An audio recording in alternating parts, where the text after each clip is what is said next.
Bonjour et bienvenue à tous. Aujourd'hui, dans l'actualité, l'impact de la hausse de TVA en France. Commençons par ce sujet qui a créé le débat ces derniers jours. Cette hausse de TVA envisagée dans le programme de François Fillon aura-t-elle un effet positif sur la population ? Rappelons que plusieurs candidats du parti Les Républicains pour les présidentielles 2017 souhaitent augmenter la TVA de 2 points afin de réduire le déficit français et alléger les charges et cotisations sociales. Cette mesure, baptisée TVA sociale, ne concernera que le taux normal, qui est actuellement de 20% et qui passera à 22%, et le taux intermédiaire, actuellement à 10%, qui passera à 12%. Alors, comment est perçue cette mesure par les Français ? Allons à la rencontre d'un étudiant qui donne son avis sur cette hausse de TVA. Donc, nous sommes en compagnie de Simon Vial, qui est un étudiant en Master 2 à l'EM Normandie, qui va bientôt rentrer donc, sur le marché du travail. Alors Simon, qu'est-ce que tu penses de cette hausse de la TVA ? Je pense que cette hausse de 2 points sur la TVA a déjà impacté mon pouvoir d'achat. Comme je suis actuellement étudiant et bientôt en recherche d'emploi, je ne vise pas donc de gros salaires. Et je pense que même si cette hausse est minime, ça va impacter grandement mon pouvoir d'achat. D'accord. Et est-ce que dans ta vie quotidienne, tu aurais un exemple concret à nous donner de cette hausse de la TVA ? Je pense que là où ça va faire le plus mal, c'est sur le tabac. Le tabac est déjà assez cher et avec cette hausse de TVA, je vais devoir arrêter de fumer. Ah ouais, ça va vraiment donc impacter ta vie quotidienne. Ça va être un élément majeur, je pense. D'accord, merci Simon d'avoir répondu à mes questions. Merci, au revoir. Au revoir.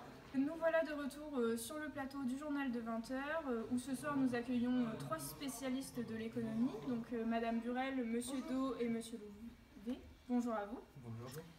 Donc Madame Burel, que pensez-vous de l'augmentation de la TVA en France ? Est-ce que ça aura un impact ? Alors tout d'abord, on a vu que justement cette augmentation de la TVA, en grande majorité, elle pouvait avoir des impacts positifs. Donc premièrement, cela permettrait d'augmenter les recettes publiques d'environ 1,5 milliard d'euros, ce qui n'est pas négligeable surtout pour vu l'état de la dette française. Et cela ramènerait le déficit à 3%, ce qui est la norme européenne. Deuxièmement, le plus important, c'est qu'avec cette hausse de la TVA, les exportateurs bénéficient d'une baisse des coûts de production sans augmentation de charges puisque leur production n'est pas soumise à la TVA nationale. En conséquence, les prix de leurs produits baissent sur les marchés étrangers et deviennent ainsi plus compétitifs. Je suis profondément en désaccord avec ce que dit Madame Burel. Si on augmente la TVA, il y aura une baisse de la compétitivité pour les importateurs et donc ça aura un impact inflationniste sur la partie importée de la consommation. On a déjà fait le test au Japon, il y a eu un choc inflationniste avec une augmentation de 3 à 5% de la TVA qui a entraîné une baisse de la consommation. Les constructions se sont effondrées et il y a eu une baisse de l'investissement et donc une récession profonde.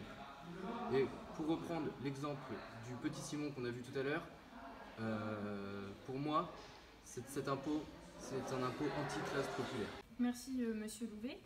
Monsieur Do, quel avis ont les politiques sur cette augmentation de la TVA ? Donc sur ce sujet, François Fillon et Alain Juppé se rejoignent sur le même point.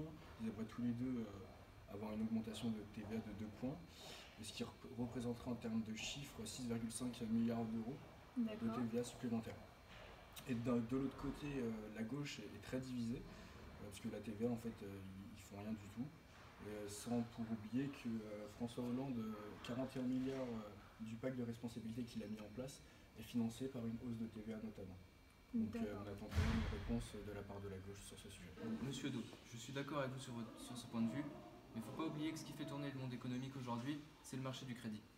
Et la hausse des taux de la FED aura donc un impact sur ce marché de la dette. Ainsi, si on l'augmente trop rapidement, ces taux pourraient assécher ce marché du crédit et animer les investissements et donc la consommation et les perspectives de croissance. Cela nous replongera dans une dette pire que celle de 2008. J'entends bien ce que vous dites, mais vous êtes d'accord que si on tranche un peu les points positifs et les points négatifs, on voit quand même qu'en grande majorité, il y a plus de points positifs. Donc en gros, pour moi, pour conclure, je dirais quand même que la compétitivité, elle est restaurée si on augmente la TVA de 2%. Et l'activité sera boostée, ce qui est bon pour le marché du travail, d'autant qu'avec la baisse des charges, la croissance est enrichie en emploi. Et c'est un peu le problème principal numéro 1 aujourd'hui en France. D'accord. Merci à vous 3 d'être venus sur notre plateau ce soir. C'est la fin de cette édition de 20h. Je vous retrouve demain et je vous souhaite bonne soirée.